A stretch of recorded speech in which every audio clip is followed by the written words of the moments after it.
Hello दोस्तों। तो आज हम सोलो लेवलिंग एपिसोड 9 के बारे में बात करने वाले हैं। अगर आपने हमारे चैनल को सब्सक्राइब नहीं किया है तो चैनल को सब्सक्राइब कर लें एंड लेट्स बिगिन। तो जैसा कि आपको पता है कि हमारे मेन कैरेक्टर जिनवू को जो डी लेवल कॉन्ट्रैक्ट मिलता है, जब वो उसकी साइड पे पहुंचता है तो उसको पता लगता है कि उसके साथ साथ कुछ और भी हंटर्स आए हैं जो कि उसके फर्स्ट मिशन, जहाँ पर उसको उसकी नई एबिलिटीज़ मिली थी, से हैं। और उनके साथ साथ कुछ प्रिजनर्स भी उसके साथ जा रहे हैं इस मिशन के पोर्टल में। और इसके लिए जो उनकी सजा काल है उनको थोड़ा कम किया जा रहा है। जिन सबको एक B rank hunter Kang Taeshik supervise कर रहे हैं। अब इस टीम को लीड मिस्टर सॉन्ग करते हैं और यहाँ से हमारा 9th एपिसोड स्टार्ट होता है। अब जब वो पोर्टल के अंदर जाते हैं तो हमें दिखाते हैं 9th एपिसोड में प्रिजनर्स गॉबलिन को बहुत पेल रहे होते हैं। उसके साथ ही हमारा हीरो भी जिनवू भी गॉबलिन्स को मार रहा होता है। और मिस्टर सॉन्ग जिनवू की तारीफ कर रहे होते हैं कि कैसे वो बहुत स्ट्रांग हो चुका है पहले की तुलना में। और जूही भी बोलती है आज तुम्हें चोट भी नहीं लगी। इसमें इन लोग की कोई गलती नहीं है, पता नहीं है हमारा मेन कैरेक्टर कितना स्ट्रांग हो चुका है पहले से। तो स्टोरी में आगे बढ़ते हैं। हमारे हंटर्स की टीम को 3 गुफाएं मिलती हैं। इसमें जो हमारा बी रैंक का सुपर हंटर था वो बोलता है कि हमें 3 भागों में यानी कि 3 टीम में डिवाइड हो जाना चाहिए, जिससे हमारा रिस्क भी कम हो जाएगा और मिशन भी हमारा जल्दी ख़त्म हो सकता है। इतने में जिनवू बोलता है कि मैं लेफ़्ट वाला पाथ लेना चाहता हूँ, क्योंकि ऑफ कोर्स जिनवू अपने आप को लेवल अप करना चाहता है और वो किसी को बताता नहीं है ये बात। और वो बॉस को भी लेफ़्ट वाली गुफा में सेंस कर लेता है ऑलरेडी। अब जिनवू और जूही लेफ़्ट वाले पाथ में जा रहे होते हैं। जो हमारे कॉमन हंटर्स हैं वो मिडिल पार्ट में, और राइट में प्रिजनर्स और उनका बॉस बी रैंक हंटर वाला जा रहा होता है। तो अब जो मिडिल गुफा में जो हमारे हंटर्स होते हैं वो वैसे अपनी बात करते हैं किस प्रकार से जब जो पहला पोर्टल ओपन हुआ था जहाँ पे हमारा मेन कैरेक्टर जिनवू आधा मर चुका था, हम उसको छोड़ के भाग गए थे, इसलिए हम इस मिशन के बाद उससे क्षमा मांग अपोलोजाइज करेंगे। अब जो राइट वाली गुफा में जो हमारा बी रैंक का हंटर होता है उसको दिखाते हैं।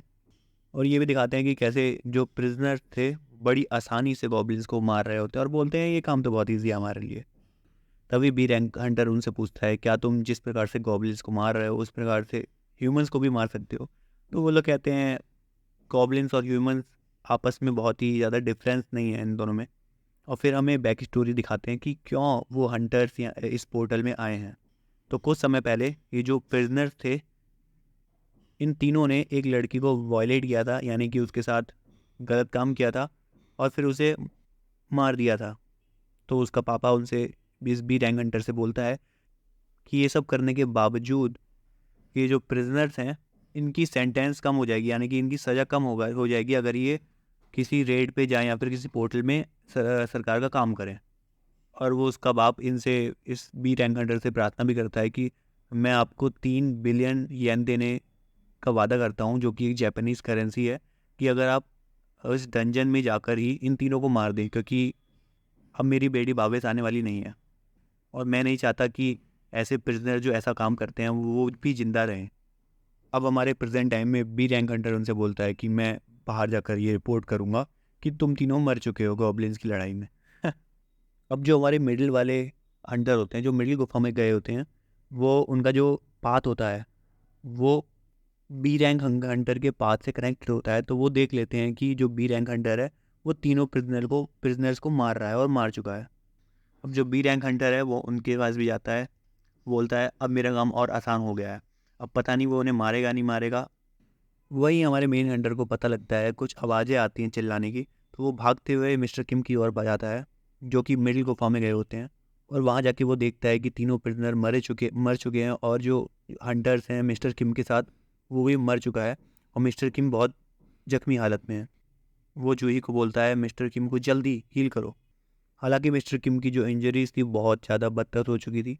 और जैसे मिस्टर किम को होश आता है वो बोलता है जिनवू से कि मैं ऐसे तुमसे माफ़ी नहीं मांगना चाहता था, सॉरी, कि उसने सबसे पहले पोर्टल में जिनवू को अबेंडेंड कर दिया था। और इतना कहकर मिस्टर किम मर जाता है। इतने में जो बी रैंक हंटर होता है वो जूही को अटैक करता है, बट हमारा जो मेन कैरेक्टर जिनवू है उसे उसके अटैक को रोक लेता है। और बी रैंक हंटर उससे बोलता है कि मैं बहुत इम्प्रेस्ड हूँ तुमसे, ऐसा कर लिया। और मैं चाहता था कि सबसे पहले मैं हीलर को निपटाऊं जो कि जूही है। और वो पूरी कहानी बताता है कि कैसे मैं सोच रहा था कि मैं हंटर एसोसिएशन को बताऊंगा कि ये 3 प्रिजनर्स ने तुम लोग को मार दिया और फिर वो गॉब्लिन्स के साथ लड़ाई में मर गए, पर मेरा प्लान फेल हो गया। और मिस्टर सॉन्ग जिनवू से कहता है कि इस बी रैंक हंटर से मैं ही निपट लूँगा। और दोनों की आपस में बहुत लड़ाई हो रही होती है।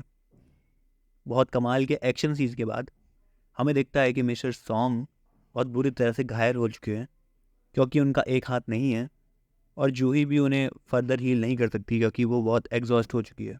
तो बी रैंक हंटर जैसे ही मिस्टर सॉन्ग को जान से मारने वाला होता है, मिस्टर सॉन्ग अपनी फायर पावर का यूज़ करते हैं, बट बी रैंक हंटर फिर से बच जाता है। नो, अब जैसे ही बी रैंक हंटर उसको दोबारा से मारने वाला होता है, हमारा मेन कैरेक्टर जिनवू वहाँ पहुँच जाता है और उसको बचा लेता है। फिर बी रैंक हंटर बोलता है कि तुम तो ई रैंक हंटर हो और तुम्हारे पे इतनी पावर कहाँ से आई? एनीवे मैं तुम्हें मारने ही वाला हूँ और मार दूंगा। और ये कहते हुए बोलता है कि शायद ये तुम्हारी सेकंड अवेकनिंग है जो कि तुम्हारे फर्स्ट टेंजेंट में हुई होगी। ये सुनते ही बाकी वहाँ सारे लोग जूही और मिस्टर सॉन्ग शॉक हो जाते हैं। इतने में बी रैंक हंटर बताता है कि मुझे बीस्ट को मारने में कोई मज़ा नहीं आता, मुझे इंसानों को मारने में बहुत मज़ा आता है। और ये कहकर दोनों की फ़ाइट स्टार्ट हो जाती है। बहुत ही कमाल के एक्शन सीन्स होते हैं।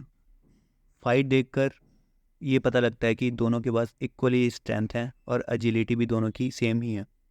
बट बी रैंक हंटर की किलिंग लस्ट देखकर जो हमारा मेन कैरेक्टर है जिनवू, वो बोलता है थैंक्स टू द सिस्टम कि मुझे तुम जैसे एक और लोग को मारने का मौका मिला, मिलेगा। और फिर से दोनों की फाइट स्टार्ट हो जाती है। स्टार्टिंग में लग रहा होता है कि जिनवू के पास अपर हैंड है, बट जो बी रैंक हंटर था वो अपनी नई स्किल दिखाता है उसको, जिसकी वजह से वो अपनी प्रेजेंस पूरी तरह से कंसील कर सकता है। और बोलता है मेरी इस एबिलिटी को देखने के बाद आज तक कोई भी जिंदा नहीं रहा, और उसको मारने का सिर्फ एक ही रास्ता है कि अपने सारे इमोशंस पर काबू करना। तो सबसे पहले वो जिनवू के पैर पर अटैक करता है ताकि उसकी स्पीड को वो मिनिमाइज कर सके। पर जिनवू अपनी इंस्टेंट हील पावर का यूज़ करके दोबारा से हील हो जाता है और बोलता है कि थैंक्स टू यू, तुम्हारी वजह से मैंने एक और इमोशन पर काबू कर लिया जो कि है एंगर। दोनों की फिर से लड़ाई स्टार्ट हो जाती है, पर इस टाइम चिनवू अपना मर्डर इंटेंट लेवल 1 पार कर लेता है, यानी कि उसका मर्डर इंटेंट यूज़ होता है और वो बहुत पावरफुल बन जाता है, जिससे वो बी रैंक हंटर को आसानी से डिफीट कर देता है, उसके पेट में अपना अस्त्र घुसेड़ देता है। अब बी रैंक हंटर हमारे एमसी से बोलता है कि तुम भी मेरे जैसे हो गए हो, हम दोनों एक ही हैं, पर इस टाइम मैं मर रहा हूँ और तुम जीते और मैं लूज़र हूँ। बट याद रखना तुम्हारी शैडो भी डार्कनेस से कनेक्टेड है, तुम जब भी इस 22 में देखोगे तो ये अब 22 तुम्हें स्टेयर बैक करेगी। हमारा एमसी बोलता है कि हाँ, मैं भी अपनी पावर को इंक्रीज होते हुए महसूस कर रहा हूँ, पर जैसे जैसे मेरी स्ट्रेंथ बढ़ रही है वैसे वैसे मैं अपना पार्ट अपने आप को धीरे धीरे खो रहा हूँ।